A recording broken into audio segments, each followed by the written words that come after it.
한국은 너무 비싸. 중국도 이제 잘 만든다니까.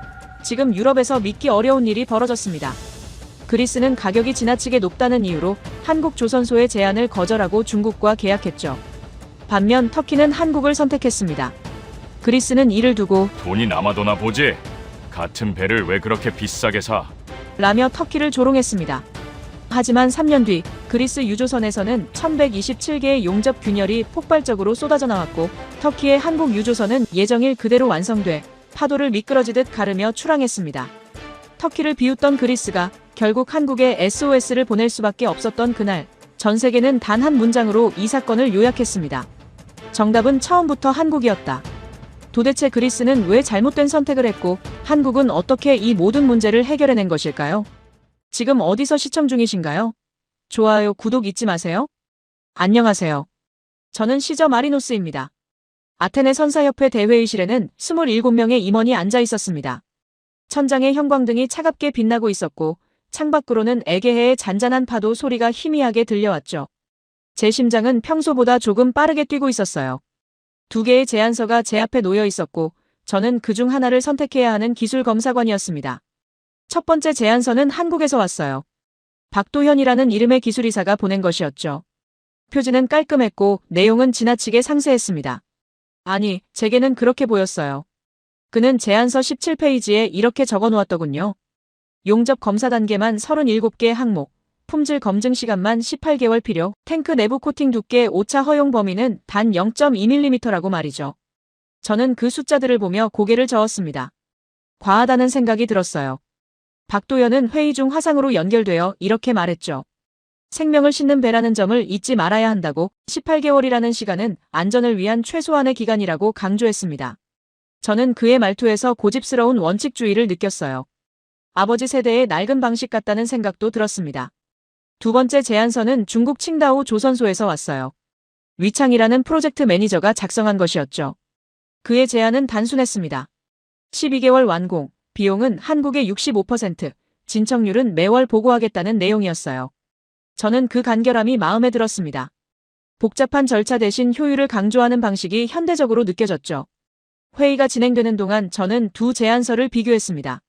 한국은 비쌌어요. 정확히 말하면 중국보다 35% 더 비쌌죠. 그리고 시간도 6개월이나 더 걸렸습니다. 저는 동료 검사관 니코스에게 속삭였어요. 한국은 너무 까다롭다고 우리가 필요한 건 완벽한 배가 아니라 제 시간에 운항할 수 있는 배라고 말했습니다. 니코스는 고개를 끄덕였죠. 대표 안드레아스가 제게 물었습니다.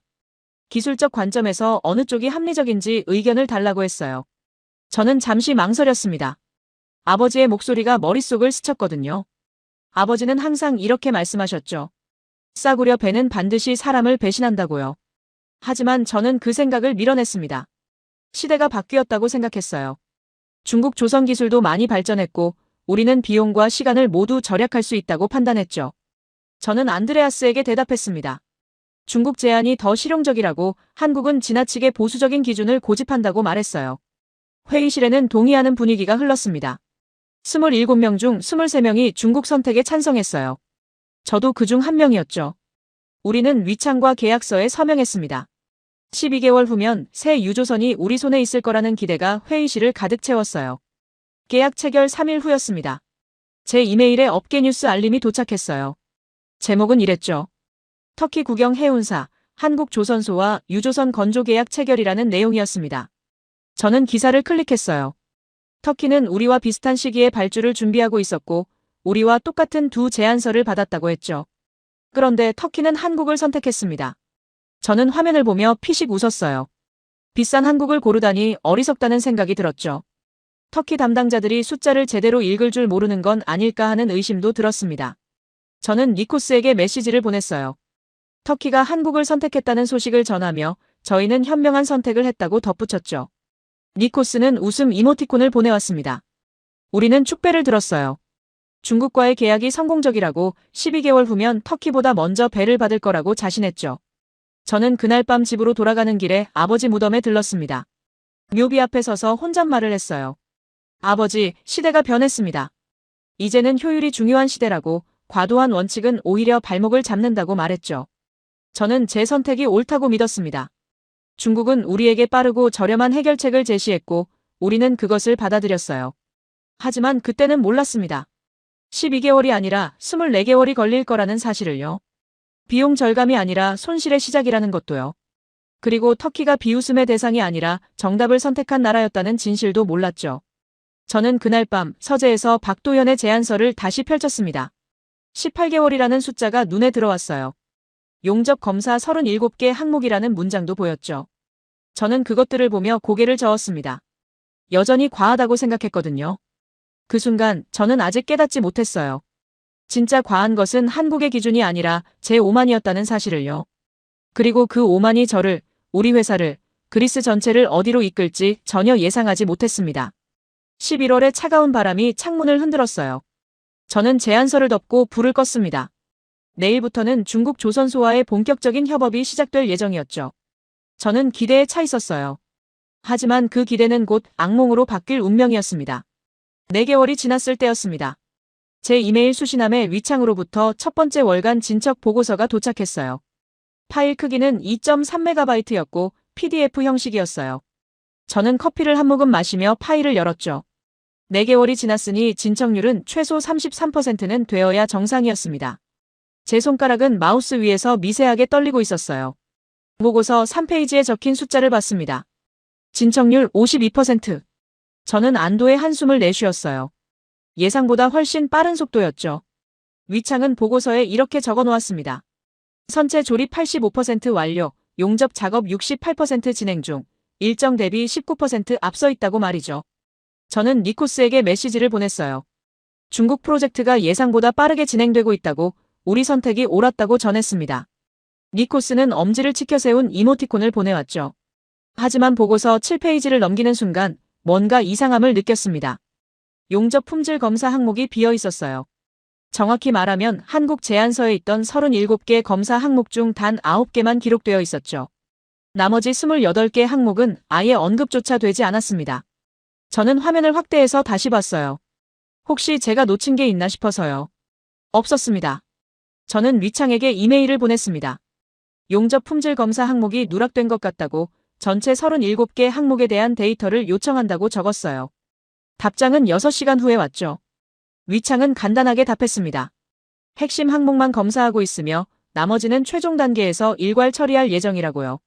저는 그 답변을 읽으며 미간을 찌푸렸습니다. 뭔가 찝찝했어요.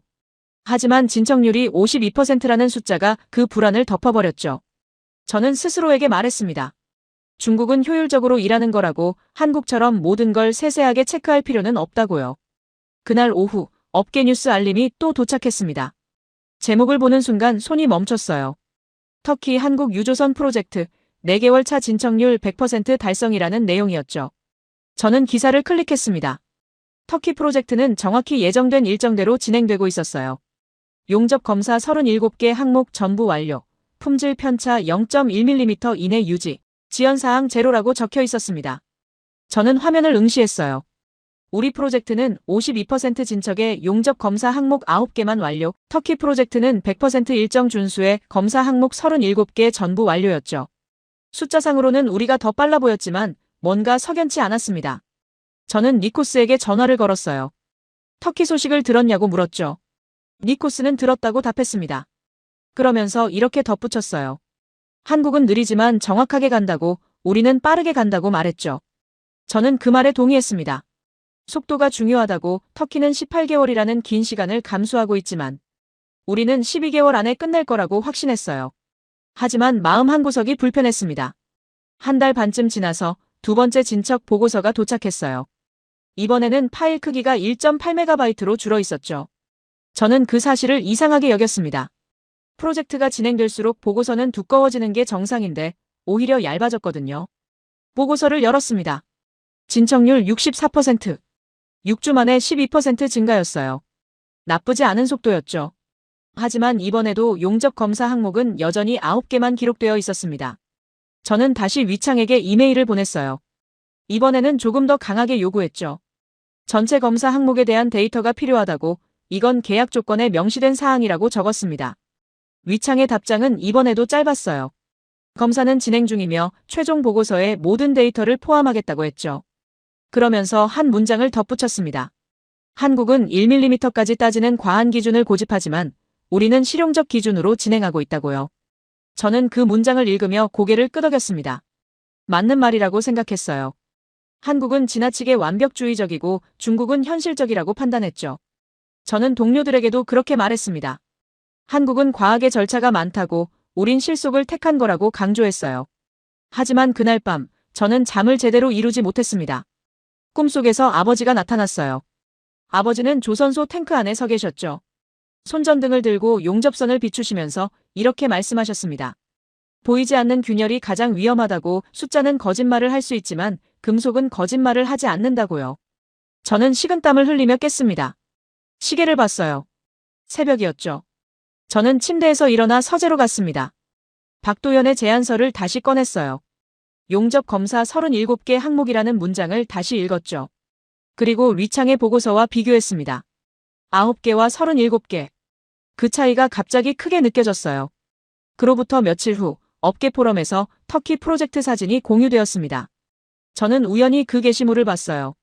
사진 속에는 한국 기술진들이 탱크 내부에서 용접선을 검사하는 모습이 담겨 있었죠. 확대경을 들고 1cm씩 확인하는 장면이었습니다. 댓글란에는 이런 글이 달려 있었어요. 한국 기술진은 미친 것 같다고. 저렇게까지 해야 하냐고 비웃는 내용이었죠. 저도 그 의견에 동의했습니다. 과하다고 생각했어요. 하지만 그 사진을 보고 나서 며칠 동안 저는 계속 그 장면이 떠올랐습니다. 확대경을 든 기술진의 모습이요. 또 한 달이 지났을 때 세 번째 보고서가 도착했어요. 진척률 73%였죠. 여전히 빠른 속도였습니다. 하지만 이번에는 새로운 항목이 추가되어 있었어요. 용접 편차 평균 1.8mm라는 기록이었죠. 저는 그 숫자를 보며 멈칫했습니다. 한국 제안서에는 용접 편차 허용 범위가 0.5mm 이하라고 명시되어 있었거든요. 1.8mm는 그 기준의 3.6배였어요. 저는 즉시 위창에게 연락했습니다. 이 편차는 허용 범위를 초과한 것 아니냐고 물었죠. 위창은 웃으며 대답했어요. 한국 기준은 지나치게 엄격하다고. 국제 표준으로는 2mm까지 허용된다고 말했습니다. 그러면서 걱정하지 말라고. 최종 검수 때 보정하면 된다고 덧붙였어요. 저는 전화를 끊고 한참을 멍하니 앉아 있었습니다. 뭔가 잘못되고 있다는 느낌이 들었어요. 하지만 진척률 73%라는 숫자가 여전히 저를 안심시켰죠. 우리는 예정보다 빠르게 진행되고 있었고 그게 중요했습니다. 같은 날 저녁 터키 관련 뉴스가 또 떴어요. 터키 한국 프로젝트 8개월 차 진척률 62% 달성이라는 제목이었죠. 저는 계산기를 두드렸습니다. 우리는 73%, 터키는 62%였어요. 우리가 1대1% 앞서 있었죠. 저는 니코스에게 메시지를 보냈습니다. 우리가 터키보다 빠르다고. 역시 중국 선택이 옳았다고 적었어요. 니코스는 동의했죠. 하지만 그 메시지를 보내고 나서도 저는 계속 불안했습니다. 왜 터키는 느린데도 37개 검사 항목을 전부 지키고 우리는 빠른데도 9개만 하는 걸까요? 그 질문이 머릿속을 떠나지 않았습니다. 밤이 깊어졌어요. 저는 창밖을 바라봤죠. 에게해의 어둠이 깊게 펼쳐져 있었습니다. 저 먼 곳에서 터키의 조선소에서는 한국 기술진들이 여전히 확대경을 들고 용접선을 확인하고 있을 거라는 생각이 들었어요. 그리고 우리 배는 1.8mm의 편차를 아는 채 계속 만들어지고 있었습니다. 저는 그날 밤에도 잠을 이루지 못했어요. 그렇게 불안한 밤들이 계속 이어졌습니다. 어느 날 아침 제 휴대폰이 울렸어요. 위창이었죠. 저는 평소와 달리 그의 전화를 받는 게 두려웠고 손이 미세하게 떨렸으며 목구멍이 바짝 말라 있었습니다. 통화 버튼을 누르자마자 위창의 목소리가 들렸는데 너무 침착해서 오히려 불안했어요. 위창은 말했습니다. 프로젝트에 약간의 일정 조정이 필요하다고요. 저는 숨을 참으며 얼마나 조정이 필요한지 물었죠. 위창은 잠시 침묵했고 그 침묵이 길게 느껴졌습니다. 12개월이라고 그가 말했어요. 저는 제 귀를 의심하며 다시 물었죠. 12주를 말하는 거냐고요. 위창은 아니라고 답했습니다. 12개월, 정확히 1년이 추가로 필요하다는 거였어요. 원래 약속한 납기는 12개월이었는데 이제 24개월이 된다는 뜻이었죠. 저는 말을 잃었고 위창은 계속 설명했어요. 용접 보수 작업이 예상보다 복잡하고 품질 검증 절차를 추가로 거쳐야 하며 자재 수급에도 문제가 생겼다고 했죠. 저는 그의 말을 듣고 있었지만 머릿속은 하얘졌습니다. 1년이라는 시간이 무엇을 의미하는지 계산이 시작됐거든요. 운임 수익 손실이었어요. 우리는 이 유조선으로 매달 일정한 수익을 올릴 계획이었습니다. 1년 지연은 그 수익을 고스란히 날리는 거였죠. 저는 급하게 계산기를 두드렸고 28억 원이라는 숫자가 나왔습니다. 저는 위창에게 물었어요. 모상은 어떻게 되는 거냐고요. 위창은 계약서 조항을 언급했습니다. 불가항력 조항이라고 했어요. 자재 수급 문제는 우리 책임이 아니라고, 따라서 보상 의무는 없다고 말했죠. 저는 분노가 치밀어 올랐지만 동시에 무력감도 느껴졌어요. 계약서에 그런 조항이 있었다는 걸 저도 알고 있었거든요. 전화를 끊고 나서 저는 한참을 멍하니 앉아 있었습니다. 1년. 그 숫자가 머릿속에서 계속 맴돌았어요. 저는 니코스에게 연락해서 중국이 1년 지연을 통보했다고 전했죠. 니코스는 욕을 퍼부었지만 그 욕설 뒤에는 저와 같은 무력감이 숨어 있었습니다. 이틀 후 대표 안드레아스가 긴급회의를 소집했어요. 회의실은 무거운 침묵으로 가득했고 27명의 임원 중 23명이 참석했습니다. 안드레아스는 제 앞에 서서 물었어요. 시저, 이 프로젝트를 기술적으로 검토한 사람이 누구였냐고요. 저는 제가 했다고 대답했죠. 안드레아스의 얼굴이 붉어졌습니다. 그는 소리쳤어요. 기술적으로 문제가 없다고 보고한 사람이 당신 아니었냐고, 12개월이면 된다고 확신한 사람도 당신이었다고 말했죠. 저는 변명할 말을 찾을 수 없었습니다. 맞는 말이었거든요. 안드레아스는 테이블을 쳤어요. 우린 왜 터키보다 1년이나 뒤처진 거냐고 외쳤습니다. 터키는 지금 어디쯤 와 있는지 아냐고 물었죠. 저는 알고 있었어요. 업계 뉴스를 통해 계속 확인하고 있었으니까요. 터키는 예정대로 진행되고 있었습니다. 한 임원이 최신 보고서를 꺼내 읽었어요. 터키의 한국 프로젝트는 10개월 차에 진척률 78%를 달성했다고 했죠. 일정 지연 제로, 품질 검사 37개 항목 전부 통과, 용접 편차 0.3mm 이내 유지라고 덧붙였습니다. 회의실이 조용해졌어요. 그 숫자들이 우리를 짓눌렀습니다. 우리는 73% 진척의 1년 지연, 터키는 78% 진척의 지연 제로였죠. 저는 고개를 들 수 없었어요. 안드레아스가 다시 물었습니다. 시저, 당신은 한국이 비싸고 느리다고 했죠? 그런데 왜 터키는 우리보다 빠릅니까? 한국을 선택한 터키가 바보라고 했던 말 기억하시죠? 저는 아무 말도 할 수 없었습니다. 회의가 끝난 후 저는 사무실로 돌아왔어요. 책상 위에는 서류들이 쌓여 있었지만 아무것도 손에 잡히지 않았고 결국 서랍을 열어 아버지 사진을 꺼냈습니다. 사진 속 아버지는 조선소 앞에 서 계셨어요. 젊은 시절의 모습이었죠. 아버지는 평생 배를 검사하는 일을 하셨고 항상 말씀하셨습니다. 싸구려 배는 언젠가 반드시 사람을 배신한다고요. 기술은 돈으로 살 수 없고 안전은 타협할 수 없다고 강조하셨어요. 저는 그 말들을 평생 들어왔지만 무시했죠. 시대가 바뀌었다고 생각했고 아버지는 낡은 방식을 고집하는 사람이라고 여겼습니다. 그래서 중국을 선택했고 한국을 비웃었어요. 지금 제 손에 쥐어진 건 무엇이었을까요? 1년 지연, 28억 원 손실, 동료들의 비난, 그리고 점점 커지는 불안이었습니다. 저는 아버지 사진을 내려다보며 중얼거렸어요. 아버지 말이 맞았다고 제가 틀렸다고 인정했죠. 하지만 아직 끝이 아니었습니다. 그날 저녁 업계 포럼에 새로운 사진이 올라왔어요. 터키 프로젝트 현장 사진이었죠. 한국 기술진들이 선체 도장 작업을 마친 모습이 담겨 있었습니다. 사진은 선명했어요. 완벽하게 균일한 도장면, 흠 하나 없는 용접선, 정렬된 배관들이 보였죠. 댓글에는 감탄이 가득했습니다. 한국 기술력은 역시 다르다는 평가였어요. 터키가 현명한 선택을 했다는 의견도 많았죠. 저는 그 사진을 오래 들여다봤습니다. 그리고 우리 프로젝트를 떠올렸어요. 용접 편차 1.8mm, 검사 항목 9개만 완료, 그리고 1년 지연. 저는 두 프로젝트를 비교하는 표를 만들었습니다. 엑셀 파일을 열고 숫자들을 입력했어요. 그리스 프로젝트, 진척률 73%, 지연 12개월, 용접 편차 1.8mm. 터키 프로젝트 진척률 78%, 지연 0일, 용접 편차 0.3mm. 숫자는 거짓말을 하지 않았습니다.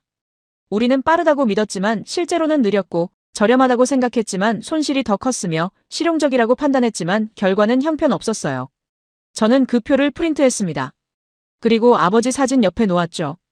두 장의 종이가 나란히 있었어요. 아버지의 얼굴과 냉혹한 숫자들이요. 저는 그것들을 바라보며 깨달았습니다. 한국을 선택한 터키는 바보가 아니었어요. 정답을 선택한 거였죠. 반대로 중국을 선택한 우리가 어리석었던 겁니다. 비용과 시간만 보고 기술의 본질을 놓쳤어요. 아버지가 평생 강조하셨던 그 본질을요. 밤이 깊어갔습니다. 저는 창밖을 바라봤어요. 에게해의 어둠 속에서 별빛이 희미하게 반짝이고 있었죠. 저 먼 곳 터키의 조선소에서는 한국 기술진들이 여전히 일하고 있을 거라는 생각이 들었습니다. 확대경을 들고 1mm를 다투며 완벽을 향해 나아가고 있을 거예요. 그리고 우리는 여기서 무너지고 있었습니다. 저는 책상 위에 전화기를 응시했어요. 위창에게 전화를 걸어 따져야 할까요? 아니면 안드레아스에게 다른 해결책을 제시해야 할까요? 하지만 저는 아무것도 할 수 없었습니다. 이미 계약서에 서명했고 배는 만들어지고 있었으며 시간은 계속 흐르고 있었으니까요. 저는 그날 밤 마음속으로 아버지께 용서를 빌었습니다. 제가 틀렸다고 아버지 말씀이 옳았다고 인정했어요. 싸구려 배는 정말로 사람을 배신한다는 것을, 기술은 돈으로 살 수 없다는 것을 뼈저리게 느꼈습니다. 하지만 아직도 저는 몰랐어요. 이건 시작일 뿐이라는 걸요. 진짜 지옥은 이제부터였습니다. 그 지옥은 생각보다 빨리 찾아왔습니다. 1년 지연 통보를 받은 지 일주일 후 저는 결심했어요. 직접 가서 확인해야겠다고요. 보고서의 숫자만 믿을 수는 없었고 제 눈으로 봐야 했습니다. 저는 안드레아스에게 칭다오 조선소로 가겠다고 말했죠. 안드레아스는 고개를 끄덕이며 가서 확실하게 확인하라고, 더 이상 숨기는 게 있으면 안 된다고 말했어요. 저는 짐을 쌌습니다. 손전등, 측정기구, 카메라, 그리고 검사 체크리스트를 가방에 넣고 비행기에 올랐죠. 창밖으로 에게해가 멀어지는 모습을 바라봤습니다. 저는 긴장했어요. 무엇을 발견하게 될지 예상할 수 없었고, 아니 정확히는 예상하고 싶지 않았던 거죠. 칭다오에 도착하자 위창이 공항에서 저를 맞이했어요. 그는 환하게 웃으며 시저 오랜만이라고 악수를 청했죠. 저는 그의 손을 잡았지만 미소를 지을 수 없었어요. 조선소로 향했습니다. 차 안에서 위창은 계속 말했어요. 프로젝트가 잘 진행되고 있다고, 1년 지연은 있지만 품질은 보장할 수 있다고 강조했죠. 저는 창밖을 바라보며 대답하지 않았습니다. 조선소에 도착하자 거대한 선체가 눈앞에 있었어요. 유조선이었죠. 우리가 28억 원의 손실을 감수하며 기다리고 있는 배였고 겉으로는 멀쩡해 보였습니다. 도장도 되어 있었고 구조도 완성된 것처럼 보였죠. 하지만 저는 속았습니다. 위창이 안내했어요. 선체 외부를 먼저 보여주겠다고 했지만 저는 거절했습니다. 탱크 내부부터 보겠다고 말했어요. 위창의 얼굴이 굳어지며 탱크 내부는 아직 최종 검수 전이라고, 다음 주에 보는 게 좋겠다고 제안했어요. 저는 단호하게 말했습니다. 지금 당장 보겠다고요. 위창은 어쩔 수 없다는 듯 고개를 끄덕였어요. 우리는 탱크로 향했고 입구는 좁았습니다. 저는 안전모를 쓰고 손전등을 켰어요. 위창이 먼저 들어가려 했지만 저는 제지하며 혼자 들어가겠다고 말했죠. 탱크 안으로 들어갔습니다. 공기가 차갑고 금속 냄새가 코를 찔렀어요. 저는 손전등을 천천히 벽면에 비췄는데 처음에는 아무것도 보이지 않았습니다. 도장이 깨끗하게 되어 있었거든요. 하지만 가까이 다가갔을 때 보였습니다. 균열이었어요. 손전등 빛 아래로 가느다란 선이 보였습니다. 용접선을 따라 갈라진 흔적이었죠. 저는 무릎을 꿇고 더 자세히 봤는데 균열은 하나가 아니었습니다. 2개, 3개, 10개가 보였어요. 심장이 빨리 뛰기 시작했습니다. 저는 일어나서 옆으로 이동하며 다른 벽면을 비췄죠. 거기에도 균열이 있었고 더 많았어요. 저는 손이 떨리는 걸 느끼며 카메라를 꺼내서 사진을 찍기 시작했습니다. 1장, 2장, 10장. 계속 찍었습니다. 균열은 끝이 없었어요. 천장에도 바닥에도 모든 용접선에 균열이 있었죠. 저는 체크리스트를 꺼냈습니다. 균열 개수를 세기 시작했어요. 50개, 100개, 200개. 숫자는 계속 늘어났습니다. 저는 탱크 안을 계속 돌았어요. 2시간 동안 멈추지 않고 확인했죠. 손전등 배터리가 약해질 때쯤 저는 마지막 균열을 기록했습니다. 1127개. 정확히 1127개의 균열이었어요. 저는 그 숫자를 체크리스트에 적고 한참을 멍하니 서 있었습니다. 이건 배가 아니었어요. 시한폭탄이었죠. 바다에 나가는 순간 언제 터질지 모르는 폭탄을요. 탱크 밖으로 나왔습니다. 위창이 기다리고 있었고 어떠냐고 물었죠. 저는 체크리스트를 그에게 내밀었습니다. 위창은 숫자를 보고 눈을 깜빡이며 이건 뭐냐고 물었어요. 균열 개수라고 저는 대답했습니다. 1127개의 용접 균열이 탱크 내부에 있다고 말했죠. 위창은 웃으며 시저 이건 과장이라고 했어요. 균열이 아니라 표면 자국일 뿐이라고 주장했죠. 저는 분노가 치밀어 올랐습니다. 표면 자국이 아니라고, 명백한 용접 불량이라고 소리쳤어요. 위창은 여전히 침착했습니다. 한국은 1mm까지 따지는 과한 기준을 쓴다고 국제 표준으로는 이 정도는 허용 범위라고 말했죠. 저는 카메라를 꺼냈습니다. 사진들을 보여줬어요. 균열 사진, 도장 박리 사진, 용접 불량 사진들이었죠. 위창은 사진을 보고도 태연했습니다. 이 정도는 보수하면 된다고 2주면 충분하다고 말했어요. 저는 믿을 수가 없었습니다. 1127개의 균열을 2주 만에 보수한다고요? 저는 그에게 물었어요. 이게 정말 가능하다고 생각하냐고요. 위창은 자신있게 답했습니다. 우리 팀은 경험이 많다고 문제 없다고 장담했죠. 저는 더 이상 그와 대화하고 싶지 않았고 다른 곳도 확인하겠다고 말했어요. 추진축 쪽으로 가겠다고 했죠. 위창은 주저했지만 안내했습니다. 추진축을 보고 정렬 상태를 측정했는데 오차가 있었어요. 한국 기준으로는 1mm 이내여야 하는데 4.8mm나 벗어나 있었죠. 저는 측정기구를 다시 확인했지만 틀림없었어요. 위창에게 보여주자 그는 이것도 보정 가능하다고 말했습니다. 시저, 너무 걱정하지 말라고 우린 전문가라고 강조했어요. 저는 그의 말을 듣고 있었지만 머릿속은 다른 생각으로 가득했어요. 터키였습니다. 터키의 한국 프로젝트는 지금 어디쯤 와 있을까요? 저는 휴대폰을 꺼내 업계 뉴스를 검색했고 그날 올라온 기사가 있었죠. 제목을 읽는 순간 숨이 막혔습니다. 터키 한국 유조선, 선체 완성 및 도장 1차 마감. 기사를 클릭하자 사진이 있었어요. 터키의 유조선 사진이었죠. 완벽했습니다. 도장은 균일했고 용접선은 흠 하나 없었으며 배관은 정렬되어 있었어요. 저는 제가 서 있는 이곳을 돌아봤어요. 1127개의 균열이 있는 탱크, 4.8mm 벗어난 추진축, 그리고 보수하면 된다고 말하는 위창이 있었죠. 2개의 세계였어요. 터키는 완성을 향해 나아가고 있었고 우리는 붕괴를 향해 나아가고 있었습니다. 저는 위창에게 말했어요. 이건 보수의 문제가 아니라고요. 이건 처음부터 잘못됐다고 용접 자체를 다시 해야 한다고 소리쳤습니다.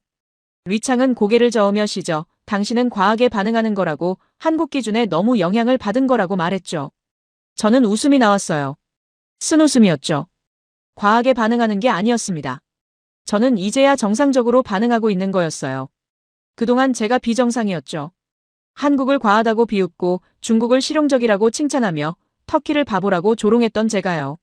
저는 위창에게 마지막으로 물었습니다. 정말로 이 배가 안전하다고 생각하냐고요. 당신 가족을 이 배에 태울 수 있냐고 물었어요. 위창은 대답하지 않았습니다. 그 침묵이 모든 걸 말해줬어요. 저는 돌아서서 조선소를 나갔죠. 위창이 뒤에서 뭐라고 말했지만 듣지 않았습니다. 택시를 타고 공항으로 가는 길에 저는 안드레아스에게 전화를 걸었어요. 1127개의 균열, 추진축 오차 4.8mm, 도장 불량 다수라고 보고했죠. 안드레아스는 한참 침묵하다가 물었어요. 이 배는 쓸 수 있냐고요. 저는 지금 상태로는 불가능하다고 전면 재작업이 필요하다고 대답했죠. 전화기 너머로 안드레아스의 한숨이 들렸습니다. 저는 비행기에 올라 좌석에 앉아서 창밖을 바라봤습니다. 칭다오의 불빛이 점점 멀어지고 있었죠. 저는 가방에서 체크리스트를 꺼내 1127이라는 숫자를 다시 봤어요. 그리고 아버지가 떠올랐습니다. 아버지는 늘 말씀하셨죠. 싸구려 배는 반드시 사람을 배신한다고요. 바다는 거짓 기술자를 용서하지 않는다고요. 저는 이제 알았습니다. 아버지 말씀이 맞았다는 걸요. 한국이 과한 게 아니라 정확했다는 걸요. 터키가 바보가 아니라 현명했다는 걸요. 그리고 저는 끔찍한 실수를 했다는 것도 알았어요. 비행기는 어둠 속을 날아갔고 저는 눈을 감았지만 잠들 수 없었습니다. 1127개의 균열이 눈앞에 계속 보였거든요.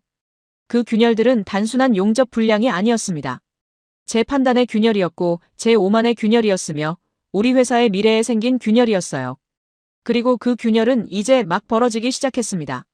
칭다오에서 돌아온 후 지옥 같은 시간이 이어졌는데 위창은 1127개의 균열을 모두 보수하겠다고 추진축 오차도 재정렬하겠다고 약속했지만 저는 믿지 않았어요. 하지만 다른 선택지가 없었습니다. 안드레아스는 계약을 파기할 수 없다고 했고 우리는 이미 너무 많은 돈을 쏟아부은 상태였거든요. 석 달이 더 지나서 보수 작업이 끝났다는 연락이 왔고 위창은 자신만만하게 이제 시험 항차를 진행할 수 있다고 모든 문제가 해결됐다고 강조했습니다. 저는 다시 칭다오로 가야 했는데 이번에는 혼자가 아니었어요. 안드레아스가 함께 갔고 니코스도 동행했으며 그리스 성급협회에서 파견된 검사관 2명도 합류해서 우리는 4명이 모두 같은 걱정을 안고 비행기에 올랐죠.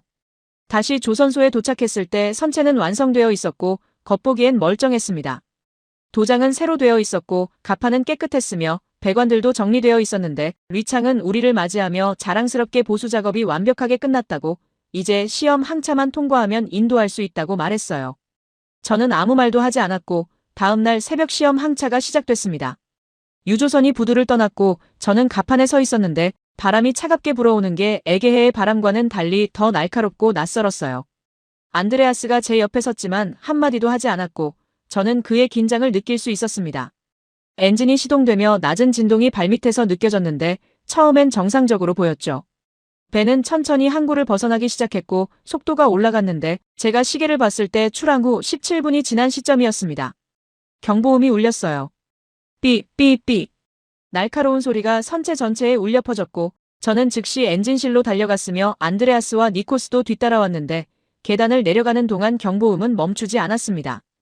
엔진실 문을 열자 열기가 쏟아져 나왔고 중국 기술진 3명이 계기판 앞에 서 있었는데 그들의 얼굴은 창백했어요.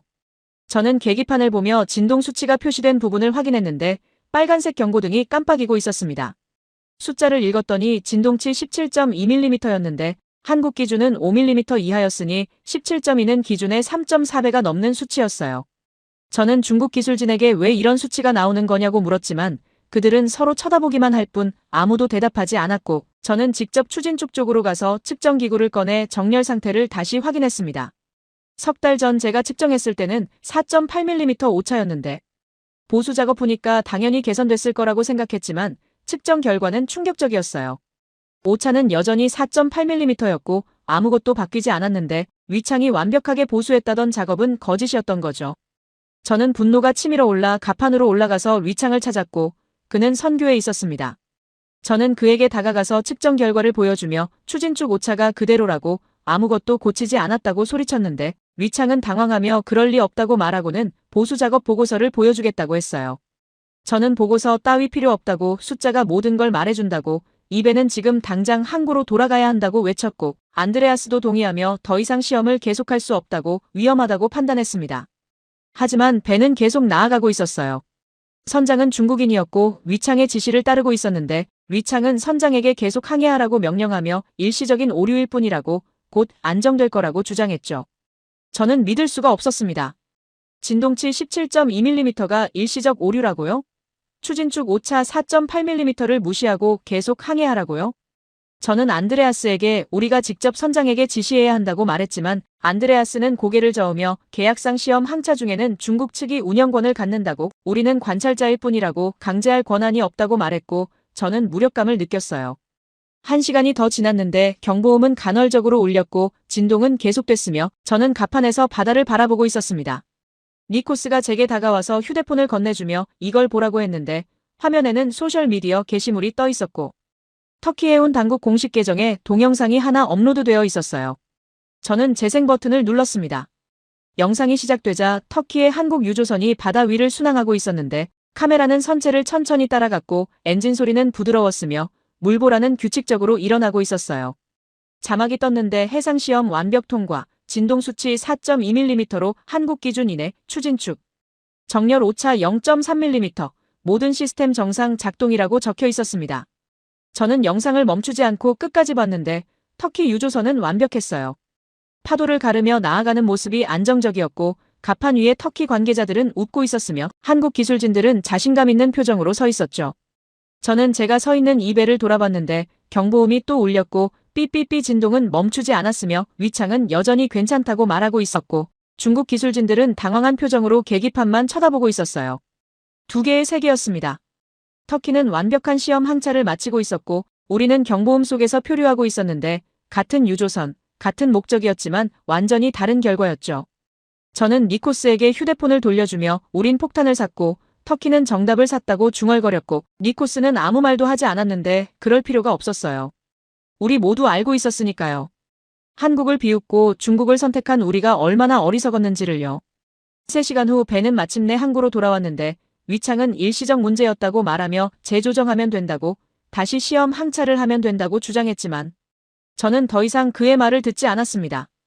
부두에 내리자마자 저는 안드레아스에게 이 배는 안 된다고 다시 시험해봐야 소용없다고 근본적인 문제가 있다고 보고했고 안드레아스는 고개를 끄덕였는데 그도 같은 생각이었어요.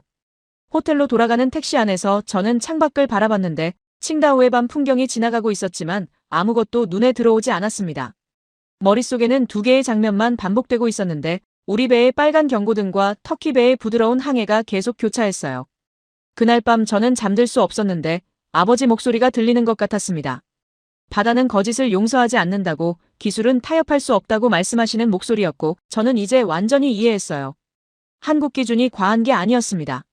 진동치 5mm 이하, 추진축 오차 1mm 이내, 용접 검사 37개 항목, 품질 검증 18개월, 그 모든 것이 과한 게 아니라 필수였던 거죠. 터키가 증명했습니다. 그 기준을 지키면 완벽한 배가 나온다고요. 그리고 우리도 증명했어요. 그 기준을 무시하면 폭탄을 얻게 된다는 것을요. 새벽이 밝아올 때까지 저는 침대에 누워 천장을 바라봤는데 경보음이 아직도 귓속에서 울리고 있었고 진동이 아직도 몸에 느껴지는 것 같았습니다. 그리고 알았어요. 이건 끝이 아니라 더 큰 재앙이 우리를 기다리고 있다는 것을요. 빨간 경고등은 단순한 경고가 아니라 최후 통첩이었습니다. 칭다오에서 돌아온 지 일주일 후 국제성급협회에서 최종 검사관이 파견된다는 연락이 왔는데 검사관의 이름은 엘레나였고 그녀는 냉철하기로 유명한 사람이었습니다. 저는 그녀가 온다는 소식을 듣고 가슴이 철렁 내려앉았는데 엘레나는 어떤 압력에도 굴하지 않고 객관적인 기준만으로 판단하는 사람이었거든요. 그녀가 아테네에 도착했을 때 우리는 회의실에서 만났고 엘레나는 악수를 청하며 간단하게 자기소개를 했습니다. 38살의 노르웨이 출신 검사관이었고 지난 15년간 전 세계 300척 이상의 선박을 검사했다고 했어요. 저는 그녀의 눈빛을 보며 알았습니다. 이 사람은 속일 수 없다는 것을요. 엘레나는 모든 자료를 요청했어요. 중국 조선소의 보고서, 제가 직접 측정한 데이터, 시험 항차 기록, 경보음 로그까지 전부 테이블 위에 펼쳐졌습니다. 그녀는 3시간 동안 한마디도 하지 않고 자료를 읽었는데 가끔씩 특정 숫자에 밑줄을 긋거나 메모를 하는 모습이 보였어요. 저는 안드레아스와 함께 맞은편에 앉아서 그녀를 지켜봤는데 시간이 갈수록 안드레아스의 얼굴이 창백해지는 게 느껴졌습니다. 엘레나가 마침내 입을 열었어요. 직접 배를 보고 싶다고, 칭다오로 가겠다고 말했습니다. 저는 예상했던 말이었지만 그래도 긴장됐고 안드레아스는 고개를 끄덕이며 언제든지 가능하다고 대답했어요. 우리는 다시 칭다오행 비행기에 올랐는데 이번에는 엘레나와 함께였고 기내 분위기는 무거웠습니다. 칭다오 조선소에 도착하자 위창이 우리를 맞이했는데 그는 평소보다 훨씬 더 긴장한 표정이었어요. 엘레나는 인사도 간단히 하고는 곧바로 탱크로 가자고 말했고 위창은 어쩔 수 없다는 듯 안내했습니다. 저는 석 달 전 제가 1127개의 균열을 발견했던 그 탱크로 다시 들어갔는데 이번에는 엘레나가 먼저 들어갔고 저는 그녀를 따라갔어요. 엘레나는 손전등을 켜고 벽면을 천천히 비추기 시작했습니다. 그녀의 움직임은 매우 체계적이었는데 탱크를 격자 무늬로 구역을 나누어 하나하나 확인하는 방식이었어요. 저는 그녀가 확인하는 모습을 지켜봤는데 첫 번째 균열을 발견하는 데는 3분도 걸리지 않았습니다. 엘레나는 균열을 손가락으로 따라가며 사진을 찍었고 측정 도구로 깊이를 재기 시작했어요. 1시간이 지났을 때 엘레나는 탱크 밖으로 나왔는데 그녀의 표정은 굳어 있었습니다. 위창이 다가와서 어떠냐고 물었지만 엘레나는 대답 대신 다른 탱크도 보겠다고 말했고 우리는 두 번째 탱크, 세 번째 탱크를 차례로 확인했어요. 오후 내내 엘레나는 말없이 검사를 진행했는데 해가 질 무렵 그녀는 마침내 검사를 멈추고 우리를 회의실로 불렀습니다. 회의실에 앉았을 때 엘레나는 노트북을 열었고 화면에는 그녀가 찍은 사진들이 나타났습니다. 균열 사진, 도장 박리 사진, 용접 불량 사진들이 차례로 넘어갔는데 제가 석 달 전에 본 것보다 더 많아 보였어요. 엘레나는 화면을 가리키며 말했습니다. 총 균열 개수 1127개 중 보수된 것은 43개뿐이라고, 나머지 1084개는 그대로 방치되어 있다고 말했어요. 위창의 얼굴이 하얗게 질렸는데 그는 그럴 리 없다고 말하며 보수 작업 보고서를 꺼냈습니다. 엘레나는 그 보고서를 받아들고 한 장씩 넘기더니 이건 서류상의 기록일 뿐이라고, 실제 현장과 전혀 일치하지 않는다고 단호하게 말했어요. 저는 엘레나를 보며 속으로 안도했는데 드디어 진실을 말해줄 사람이 나타난 거였습니다. 엘레나는 계속해서 설명했어요. 추진축 정렬 오차 4.8mm는 한국 기준의 4.8배이며 국제 표준으로도 2.5배를 초과한다고 했습니다. 시험 항차 중 측정된 진동치 17.2mm는 허용 기준의 3.4배이고 이 정도 진동은 6개월 이내에 엔진 손상을 일으킬 가능성이 92%라고 덧붙였어요. 안드레아스는 숨을 삼키며 들고 있었고 저는 엘레나가 말하는 모든 숫자를 메모했습니다. 그리고 엘레나가 마지막 문장을 말했어요. 이 선박은 운항 불가입니다. 회의실이 조용해졌는데 위창은 일어서서 항의하려 했지만 엘레나는 손을 들어 제지했습니다. 이건 제 개인 의견이 아니라고, 국제성급협회의 공식 판정이라고, 이 배는 현재 상태로는 어떤 해역에서도 운항 허가를 받을 수 없다고 분명하게 말했어요. 안드레아스가 물었습니다. 보수 가능성은 없냐고요. 엘레나는 고개를 저으며 전면 재작업이 필요하다고, 최소 8개월에서 1년이 걸릴 것이라고, 비용은 신조 가격의 60% 수준이 될 거라고 답했습니다. 저는 그 순간 모든 게 끝났다는 걸 알았어요. 우리는 28억 원의 운임 손실에 이어 이제 신조 가격의 60%를 추가로 지불해야 하는 상황이 된 거였습니다. 안드레아스는 의자에 주저앉았고 위창은 여전히 항변하려 했지만 아무도 그의 말을 듣지 않았어요. 호텔로 돌아온 그날 밤 저는 휴대폰을 켰는데 업계 뉴스 알림이 여러 개 떠 있었습니다. 그중 가장 위에 있는 기사의 제목을 보는 순간 눈을 감았어요. 터키 한국 유조선 공식 인도식 개최. 기사를 클릭했는데 사진이 가득했습니다.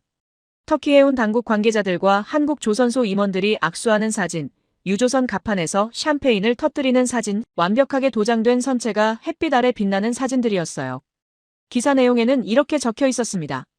계약일로부터 정확히 18개월 만에 인도 완료, 모든 품질 기준 통과, 터키. 해운사 관계자는 한국 기술에 깊은 감사를 표한다고 말했죠. 저는 휴대폰을 내려놓고 창밖을 바라봤는데 칭다오의 밤하늘에는 별이 하나도 보이지 않았습니다. 우리 배는 부두에 묶여 있었고 운항 불가 판정을 받았으며 터키 배는 바다로 나가고 있었어요. 같은 시기에 시작한 프로젝트였는데 한쪽은 완벽한 성공이었고 한쪽은 완전한 실패였습니다. 저는 가방에서 아버지 사진을 꺼냈어요. 항상 가지고 다니는 낡은 사진이었는데 아버지는 사진 속에서 조용히 저를 바라보고 계셨습니다. 아버지가 평생 하셨던 말씀이 귓가에 맴돌았어요. 바다는 거짓 기술자를 용서하지 않는다. 저는 이제 그 말의 무게를 완전히 이해했습니다. 우리는 거짓 기술을 샀고 바다는 우리를 용서하지 않았어요. 1127개의 균열, 4.8mm의 오차, 17.2mm의 진동, 그 모든 숫자가 우리의 거짓을 증명하고 있었습니다. 다음 날 아침 우리는 그리스로 돌아갔는데 비행기 안에서 안드레아스가 저에게 물었어요. 시저, 우리가 뭘 잘못한 걸까요? 저는 대답했습니다. 모든 걸 잘못했다고요. 가격만 보고 기술을 무시했고 시간만 생각하고 품질을 경시했으며 한국을 비웃고 중국을 맹신했다고 말했어요. 안드레아스는 고개를 끄덕였는데 그의 눈에는 후회가 가득했습니다. 아테네에 도착했을 때 언론이 이미 기다리고 있었어요. 그리스 선사의 유조선 운항 불가 판정이라는 뉴스가 터진 거였고 기자들은 우리에게 질문을 쏟아냈지만 안드레아스도 저도 아무 대답도 하지 않았습니다. 우리는 할 말이 없었거든요. 사무실로 돌아왔을 때 직원들이 우리를 바라봤는데 그들의 눈빛에는 실망과 두려움이 섞여 있었습니다. 회사는 흔들리고 있었고 주가는 폭락하고 있었으며 우리는 재앙을 산 것이었어요. 저는 그날 밤 책상 앞에 앉아서 두 장의 사진을 나란히 놓았습니다. 하나는 아버지 사진이었고 하나는 터키 유조선 인도식 사진이었어요. 두 사진은 저에게 같은 이야기를 하고 있었습니다. 진실은 숨길 수 없다고, 기술은 거짓말하지 않는다고, 바다는 결국 모든 것을 드러낸다고 말하고 있었어요. 그리고 저는 무릎을 꿇었습니다. 아버지께 제 오만함에, 제 어리석음에 무릎을 꿇었어요. 우리는 유조선을 산 게 아니라 재앙을 샀고 비용을 절약한 게 아니라 미래를 잃었으며 중국을 선택한 게 아니라 몰락을 선택한 거였습니다. 하지만 이야기는 아직 끝나지 않았어요. 절망의 끝에서 예상치 못한 손길이 우리에게 다가오고 있었습니다. 운항 불가 판정을 받은 지 사흘째 되는 날 안드레아스가 저를 급하게 불렀는데 그의 사무실에 들어서자 그는 전화기를 들고 있었고 표정이 묘하게 밝아 보였습니다. 저는 의아해하며 앉았는데 안드레아스가 말했어요. 한국에서 연락이 왔다고요. 저는 깜짝 놀라서 누구냐고 물었는데 안드레아스는 박도현이라고 대답했습니다. 그 이름을 듣는 순간 저는 3년 전 그 회의실이 떠올랐어요. 18개월이 필요하다고, 용접 검사 37개 항목이 필수라고, 생명을 싣는 배라는 점을 잊지 말아야 한다고 말했던 그 한국 기술이사였죠. 제가 비싸다고, 과하다고, 느리다고 거부했던 바로 그 사람이었습니다. 안드레아스가 말을 이었어요. 박도현이 터키 프로젝트를 마치고 그리스 상황을 들었다고, 도울 수 있다고 연락해왔다고 했습니다. 저는 믿을 수가 없었는데 우리가 한국을 거부하고 비웃었던 바로 그 한국이 이제 와서 우리를 돕겠다고 나선 거였거든요. 안드레아스는 박도현과 화상회의를 잡았다고, 지금 당장 연결하겠다고 말했어요. 화면이 켜지자 박도연이 나타났는데 그는 3년 전과 똑같은 모습이었습니다. 차분한 표정, 진지한 눈빛, 그리고 확신에 찬 목소리였어요. 박도연은 인사를 건넨 후 바로 본론으로 들어갔는데 엘레나의 보고서를 받아서 검토했다고 상황이 심각하지만 불가능하지는 않다고 말했습니다. 저는 그의 말을 듣고 있었지만 머릿속은 복잡했어요. 3년 전 제가 이 사람을 어떻게 대했는지 기억났거든요. 박도연은 계속 설명했어요. 한국 조선소에서 기술진 14명을 파견할 수 있다고, 용접 전문가 6명, 추진축 정렬 전문가 3명, 도장 전문가 2명, 품질 검사관 3명으로 팀을 구성하겠다고 했습니다. 안드레아스가 물었어요. 얼마나 걸리냐고요? 박도연은 잠시 생각하더니 대답했는데 3주면 된다고 했습니다. 저는 귀를 의심했어요. 3주요? 엘레나는 최소 8개월에서 1년이 걸릴 거라고 했는데 박도연은 3주면 된다고 말하고 있었습니다. 저는 참지 못하고 물었어요. 정말 3주 안에 가능하냐고. 1127개의 균열과 4.8mm 추진축 오차를 모두 해결할 수 있냐고 따져 물었죠. 박도연은 저를 똑바로 바라보며 말했습니다. 기술은 가격이 아니라 생명입니다. 그 문장을 듣는 순간 저는 할 말을 잃었는데 박도연은 계속 말했어요. 1mm의 오차도 용납할 수 없다고, 한 개의 균열도 남길 수 없다고, 그것이 한국 기술의 원칙이라고 말했습니다. 그리고 덧붙였어요. 3주면 됩니다라고요.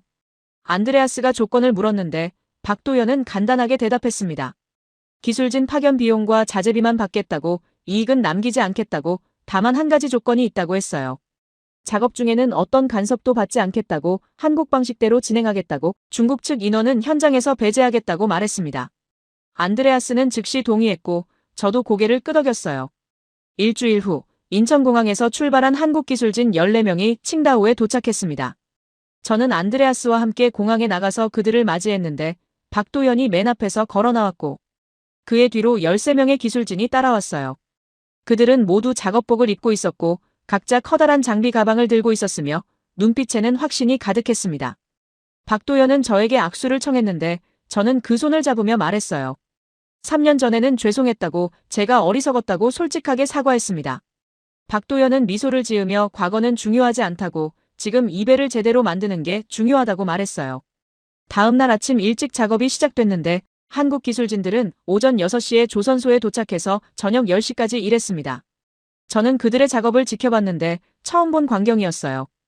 용접 전문가들은 균열 하나하나를 완전히 제거하고 새로 용접했으며 추진축 전문가들은 0.1mm 단위로 정렬을 조정했고 품질 검사관들은 확대경을 들고 1cm씩 확인했습니다.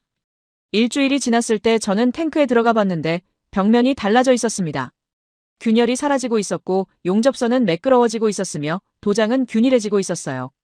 한국 기술진들은 한 명도 쉬지 않고 일했는데 점심시간도 30분으로 줄였고 주말에도 출근했으며 밤늦게까지 불을 켜놓고 작업했습니다. 박도연은 매일 저녁 재개 진행 상황을 보고했는데 그의 보고는 정확했습니다. 균열 보수 완료 482개, 진행 중 341개, 대기 중 304개라는 식으로 숫자로 정확하게 알려줬고 추진축 정렬 오차는 매일 줄어들어서 일주일 만에 4.8mm에서 1.2mm로 감소했어요. 저는 그 숫자들을 보며 감탄했는데 중국이 3년 동안 못한 일을 한국은 일주일 만에 절반 이상 해내고 있었습니다. 2주가 지났을 때 위창이 조선소에 나타났는데 그는 한국 기술진들의 작업을 보고 얼굴이 굳어졌어요. 박도연은 위창을 보고도 아무 말 없이 일을 계속했고 위창은 한참을 서 있다가 조용히 돌아갔습니다. 저는 그 모습을 보며 생각했어요. 진짜 기술과 가짜 기술의 차이를 위창도 똑똑히 본 거라고요. 3주째가 되던 날 박도연이 저를 불렀는데 탱크로 가자고 했습니다. 저는 그를 따라 탱크 안으로 들어갔는데 손전등을 켜고 벽면을 비췄어요. 균열이 하나도 보이지 않았습니다.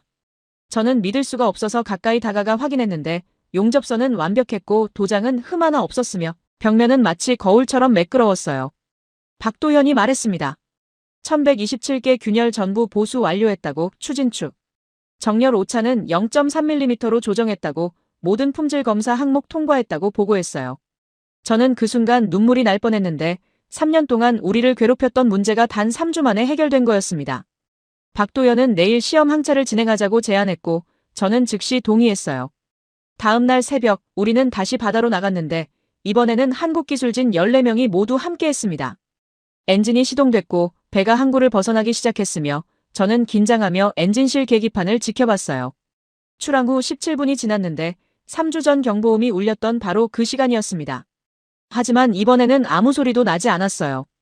계기판은 녹색불을 유지하고 있었고 진동치는 4.1mm로 한국 기준 이내였으며 엔진 소리는 부드럽고 안정적이었습니다. 저는 박도연을 바라봤는데 그는 조용히 미소 짓고 있었어요.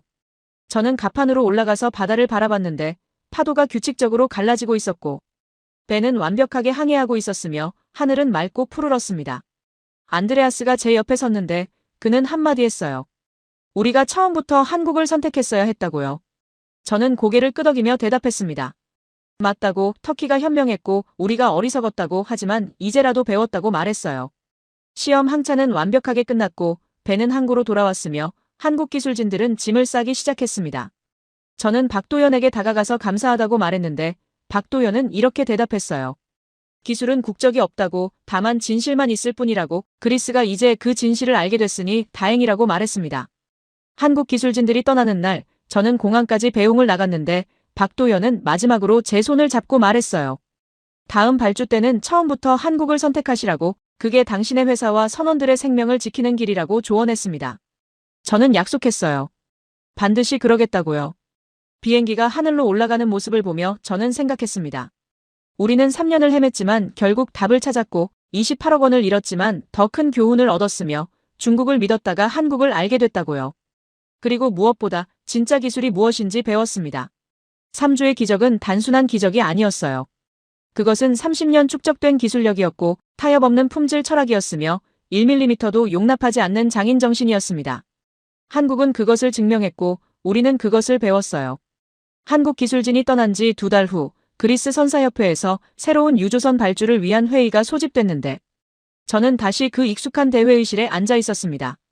4년 전 중국과 한국 중에서 선택해야 했던 바로 그 자리였고 27명의 임원이 똑같이 앉아 있었으며 천장의 형광등도 여전히 차갑게 빛나고 있었어요. 하지만 모든 게 달라져 있었습니다. 테이블 위에는 2개의 제안서가 놓여 있었는데 하나는 중국 칭다오 조선소에서 온 것이었고 하나는 한국 조선소에서 온 것이었습니다.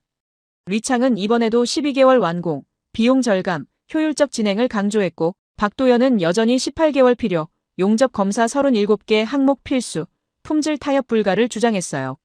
숫자만 보면 4년 전과 똑같았지만 이 숫자들이 의미하는 바는 완전히 달라져 있었습니다. 안드레아스가 저에게 물었어요. 기술검사관으로서 의견을 달라고 했습니다. 저는 자리에서 일어나서 2 제안서를 손에 들었는데 27명의 시선이 저에게 쏠렸고 회의실은 조용해졌습니다. 저는 심호흡을 한번 하고 입을 열었어요. 4년 전 이 자리에서 저는 중국을 선택했다고, 한국은 비싸고 느리고 과하다고 판단했다고 말했습니다. 그리고 그 선택이 우리를 어디로 이끌었는지 여러분도 다 아실 거라고 덧붙였어요. 28억 원의 운임 손실, 1년 지연, 1127개의 균열, 운항 불가 판정, 그리고 한국의 긴급구조로 겨우 살아났다고 말했습니다. 회의실이 더 조용해졌는데 저는 계속 말했어요. 한국 기술은 비싼 게 아니라 정확했다고, 18개월이라는 시간은 느린 게 아니라 필요한 시간이었다고, 용접 검사 37개 항목은 과한 게 아니라 필수였다고 강조했습니다. 그리고 중국을 선택한 우리가 결국 더 많은 시간과 비용을 쓰게 됐다고, 터키가 정답을 선택했고 우리는 오답을 선택했다고 인정했어요. 한 임원이 물었는데 그렇다면 이번에는 어떻게 해야 하냐고 했습니다. 저는 한국 제안서를 들어올리며 대답했어요. 우린 이제 한국으로 갑니다라고 분명하게 말했습니다. 18개월을 기다리더라도 비용이 더 들더라도 한국의 기준을 따르는 게 결국 가장 빠르고 가장 저렴한 길이라고 설명했어요. 왜냐하면 한국은 처음부터 제대로 만들어서 한 번에 끝내기 때문이라고, 중국처럼 만들고 고치고 또 고치는 시간 낭비가 없기 때문이라고 덧붙였습니다. 안드레아스가 고개를 끄덕였는데 다른 임원들도 하나둘 동의하기 시작했습니다. 4년 전 23명이 중국에 찬성했던 그 회의실에서 이번에는 25명이 한국에 찬성했어요. 저는 그 순간 느꼈습니다. 우리가 정말로 배웠다는 것을요. 회의가 끝나고 저는 사무실로 돌아왔는데 책상 위에는 여전히 아버지 사진이 놓여 있었습니다. 저는 그 사진을 집어들고 한참 바라봤는데 아버지는 사진 속에서 여전히 조용히 저를 바라보고 계셨어요. 저는 중얼거렸습니다. 아버지, 이제야 진짜 기술을 배웠습니다. 아버지가 평생 말씀하셨던 그 진실을요. 싸구려 베는 사람을 배신한다는 것, 기술은 돈으로 살 수 없다는 것, 바다는 거짓을 용서하지 않는다는 것을 이제야 완전히 이해했다고 말했어요. 4년이 걸렸고 28억 원을 잃었으며 회사의 명예에 큰 타격을 입었지만 결국 배웠다고 고백했습니다. 그날 저녁 저는 터키 해운사 담당자에게 이메일을 보냈는데 4년 전 터키가 한국을 선택했을 때 제가 비웃었던 것에 대해 사과한다고 적었습니다. 터키는 현명했고 우리는 어리석었다고, 이제야 그 차이를 이해하게 됐다고 솔직하게 인정했어요. 답장은 다음 날 아침에 왔는데 터키 담당자는 이렇게 썼습니다. 기술에는 국경이 없고 배우는데 늦은 때란 없으며 그리스가 이제 올바른 선택을 하게 된 것을 축하한다고 말했어요. 한 달 후 한국 조선소와 정식 계약을 체결했는데 박도현이 직접 아테네로 왔습니다. 계약서에 서명하는 자리에서 저는 박도현에게 물었어요. 4년 전 우리가 거절했을 때 어떤 기분이었냐고요. 박도현은 잠시 생각하더니 대답했는데 아쉬웠다고 했습니다. 하지만 화나지는 않았다고, 왜냐하면 결국 진실은 드러나기 마련이고 좋은 기술은 언젠가 인정받게 되어 있다고 믿었기 때문이라고 설명했어요. 저는 박도현에게 물었습니다. 한국 기술의 비결이 뭐냐고요. 박도현은 간단하게 대답했는데 타협하지 않는 것이라고 했습니다. 1mm도 타협하지 않고 한 개의 균열도 타협하지 않으며 품질에 대해서는 절대 타협하지 않는 것이 한국 기술의 전부라고 말했어요. 그리고 덧붙였습니다. 처음에는 비싸 보이고 느려 보이지만 끝까지 가보면 가장 저렴하고 가장 빠른 길이라고요. 저는 그 말을 가슴에 새겼는데 정말 그랬습니다. 중국은 12개월이라고 했지만 결국 24개월 이상 걸렸고 한국은 18개월이라고 했는데 정확히 18개월 만에 완성했어요. 중국은 저렴하다고 했지만 결국 보수 비용까지 합치면 한국보다 비쌌고 한국은 비싸다고 했지만 추가 비용 없이 정확히 계약대로 끝났습니다. 그로부터 6개월 후 새로운 유조선 건조가 시작됐는데 저는 한국 조선소를 직접 방문했습니다. 용접 현장을 둘러보는데 기술자들이 확대경을 들고 1mm씩 확인하는 모습을 봤고 품질 검사관들이 37개 항목을 하나하나 체크하는 장면을 목격했으며 박도현이 현장을 돌아다니며 직접 검수하는 모습을 지켜봤어요. 저는 그 모습을 보며 생각했습니다. 이것이 진짜 기술이구나. 이것이 터키가 선택한 길이구나. 그리고 이제 우리도 이 길을 걷게 됐구나 하고요. 1년 후 그리스 업계 세미나에 초청받아서 강연을 했는데 주제는 기술 선택의 중요성이었습니다. 저는 청중들 앞에서 솔직하게 고백했어요. 4년 전 저는 가격만 보고 기술을 무시했다고, 시간만 생각하고 품질을 경시했으며 한국을 비웃고 중국을 맹신했다고 말했습니다. 그리고 그 대가가 무엇이었는지, 어떻게 한국에게 구원받았는지, 무엇을 배웠는지 상세하게 설명했어요. 강연이 끝나고 한 젊은 검사관이 다가와서 물었는데 만약 시간을 되돌릴 수 있다면 어떻게 하겠냐고 했습니다. 저는 망설임 없이 대답했어요. 4년 전 그 회의실에서 처음부터 한국을 선택하겠다고, 박도현의 말을 귀담아 듣겠다고, 터키처럼 정답을 고르겠다고 말했습니다. 그렇게 했다면 28억 원을 아꼈을 것이고 2년을 절약했을 것이며 회사의 명예도 지켰을 거라고 덧붙였어요. 그날 밤 집으로 돌아가는 길에 저는 에게해를 바라봤는데 파도가 잔잔하게 일렁이고 있었고 하늘에는 별이 가득했습니다. 저 바다 어딘가에서 터키의 한국 유조선이 항해하고 있을 거라고 생각했고 우리의 새 유조선도 곧 저 바다를 달리게 될 거라고 상상했어요. 그리고 이번에는 완벽할 거라고, 왜냐하면 한국 기술이 만든 배니까요. 집에 도착해서 서재로 들어갔는데 책상 위에는 여전히 아버지 사진이 놓여 있었습니다. 저는 그 옆에 새로운 사진을 하나 더 놓았는데 한국 조선소에서 박도현과 함께 찍은 사진이었어요. 두 사진이 나란히 놓이니까 마음이 편안해졌습니다. 아버지는 평생 진실을 말씀하셨고 박도현은 그 진실을 증명했으며 저는 그 진실을 배웠어요. 싸구려 배는 사람을 배신합니다. 기술은 돈으로 살 수 없습니다. 바다는 거짓을 용서하지 않습니다. 그리고 진짜 기술은 타협하지 않습니다. 우리는 늦었지만 정답을 배웠습니다. 터키는 처음부터 알았고 한국은 늘 증명해왔으며 그리스는 이제야 깨달았어요. 하지만 늦었다고 해서 배울 수 없는 건 아닙니다. 실패했다고 해서 다시 시작할 수 없는 건 아니에요. 중요한 건 깨닫는 것이고 인정하는 것이며 바꾸는 것입니다. 저는 바꿨습니다. 그리고 다시는 같은 실수를 반복하지 않을 것입니다. 창밖으로 에게해의 밤바람이 불어왔는데 그 바람은 더 이상 차갑지 않았습니다. 따뜻했어요. 희망이 느껴졌습니다. 왜냐하면 이제 우리는 알게 됐으니까요. 진짜 기술이 무엇인지, 진짜 가치가 무엇인지, 진짜 선택이 무엇인지를요. 그리고 그 지식은 앞으로 우리를 올바른 길로 인도할 것입니다. 영원히요.